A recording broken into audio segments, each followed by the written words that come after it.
Hello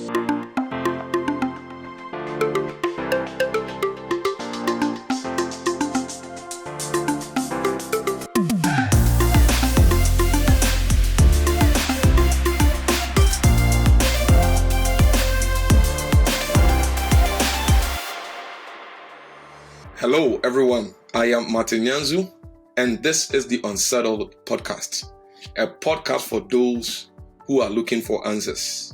In this episode, we are looking at 5 lies about the resurrection of Jesus. Before we proceed, I am also excited to announce to us about our Measure Up training event at the invitation of the Youth and Pensa Ministry of the Church of Pentecost in Ohio region. Now, this training session will take place virtually on April 7th from 7 p.m. to 9 p.m. We will be looking at how to present our Christian conviction in a hostile culture. You may join us with your youth ministry if you are able. Our goal is and has always been to train 5,000 foot soldiers who will be able to defend their conviction with grace, but always in truth. We will also be having, I'm excited again, we'll be having a Bible study session for Metro City Church in Virginia at their inaugural Deep Dive Discipleship Program. Deep Dive is their new discipleship program they are launching, and they have invited us to open it for them. We'll be looking at the origin and trustworthiness of the Bible. And again, this is a Measure Up event as well, and will take place on April 10th at 7 p.m. Now let's come back to this episode. Because we are in the Passion Week, I want to treat these 5 lies people have been peddling from the time of the resurrection up to now.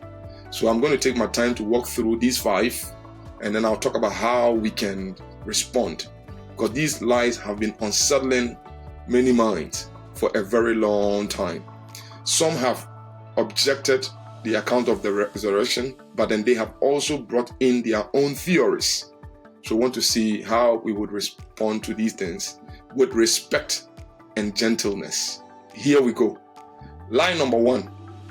The disciples stole the body of Jesus. Now this lie, I'm sure you've heard of it before. It's very, very ancient, right from the day of the resurrection up until our day. Now Matthew 28:11-15 shows that while the disciples were on their way after they saw Jesus, some of the guard went into the city and told the chief priests all that had taken place. And when they had assembled with the elders and taken counsel, they gave some of money to the soldiers and said, "Tell the people, his disciples came at night and stole Jesus' body away while we were asleep. And if this come to the governor's ears, we will satisfy him and keep you out of trouble." So they took the money and did as they were directed. And this story, according to the scriptures, the historical account, as documented in the scriptures, has been spread among the Jews up to this very day. So how would you respond to this charge? Now, the way you respond is this: stolen bodies cannot account for the transformation of the disciples. From the days of the disciples until today, the resurrection account has been the major point of transformation for Christians. And a stolen body is not why people are coming to Christ today. It is rather the power of the resurrection. Also, Paul, who was an enemy of the church and highly educated, was not transformed by a stolen body account. Paul himself was known by leaders as someone who took letters to persecute the church. This is a historical account, and it's a fact. It will be hard to sell the stolen body idea to anybody, considering Paul's transformation. Now let's go to lie number 2.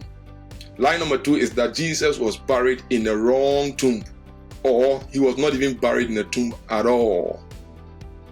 Now, again, the scriptures I just referenced in Matthew 28:11-15 shows that the elders gave money to the soldiers to lie about the resurrection. So this is an evidence that the elders agreed Jesus was buried. Also, it was a decree that the tomb be sealed. They could not have sealed the wrong tomb. All the gospel writers recorded this historical account for us. Matthew 27:62, at least Matthew records that after that day of preparation, the chief priests and the Pharisees gathered before Pilate. Pilate was a historical figure and said, "Sir, we remember how that impostor said while he was still alive, 'After 3 days I will rise.' Therefore, order the tomb to be made secure until the 3rd day, lest his disciples go and steal him away and tell the people he has risen from the dead. And the last fraud will be worse than the first." And Pilate said to them, "You have a guard of soldiers. Go make it secure as you can." So they went and made the tomb secure by sealing the stone and setting a guard. In addition, the woman could not be going to the wrong tomb the entire time to be adding spices to the wrong body. The soldiers who were stationed at the tomb, if they were alive today, will tell you this theory is a lie. Now let's go to line number 3. Line number 3 is this: that Jesus did not die on the cross. He passed out, or even he faked his death. Now the point is that if Jesus faked his death, then he must be alive. This theory is self-contradictory. Again, Paul, who was an enemy of the church, saw the risen Jesus on the road to Damascus. And Paul, a former unbeliever, will not be convinced by this theory. Jesus was not the only one crucified. There were 2 other people next to him. Mark records in chapter 15:44 of his gospel account that Joseph of Arimathea, a respected member of the council, who was also himself looking for the kingdom of God, took courage and went to Pilate and asked for the body of Jesus. And Pilate was surprised to hear about Jesus' early death. And summoning the centurion, Pilate asked him whether he was already dead. Now, Pilate was talking about Jesus. He wanted to find out if Jesus was already dead. And when he learned from the centurion that Jesus was dead, he granted the corpse to Joseph. And Joseph brought a linen shroud and, taking him down, wrapped him in the linen shroud and laid him in the tomb that had been cut out of the rock. And he rolled the stone against the entrance of the tomb. Now, you may not trust the Bible, but this is a historical fact Mark recorded for us. This account was also recorded in independent, non-biblical historical sources of that day, and most of them are still available today. Let's go to lie number 4. Lie number 4 is that the disciples were hallucinating. They were seeing independent visions that are subjective, and so we cannot believe that Jesus rose from the dead. Again, Paul, who was an enemy of the church and the first person to record anything in the New Testament, recorded that Jesus in 1 Corinthians 15:5, Jesus appeared to Cephas, then to the 12, then he appeared to more than 500 brothers at one time, most of whom were still alive, though some had fallen asleep. And then he said he appeared to James, and then to the apostles, a group. Last of all, as to one untimely born, Jesus also appeared to Paul. The point is that scientists are of the view that hallucinations are individual affair, not a group phenomenon. It is a fact that Jesus appeared to groups of people at different times and places over a period of 40 days. Jesus appeared to some in rooms when they were locked and others on the road whilst they were walking. These experiences, if they were hallucinations, could not be repeated the same way as people allege. No 2 hallucinations are the same, but the 500, the disciples, and all who saw Jesus gave the same account. In addition, there are factors that precede hallucinations.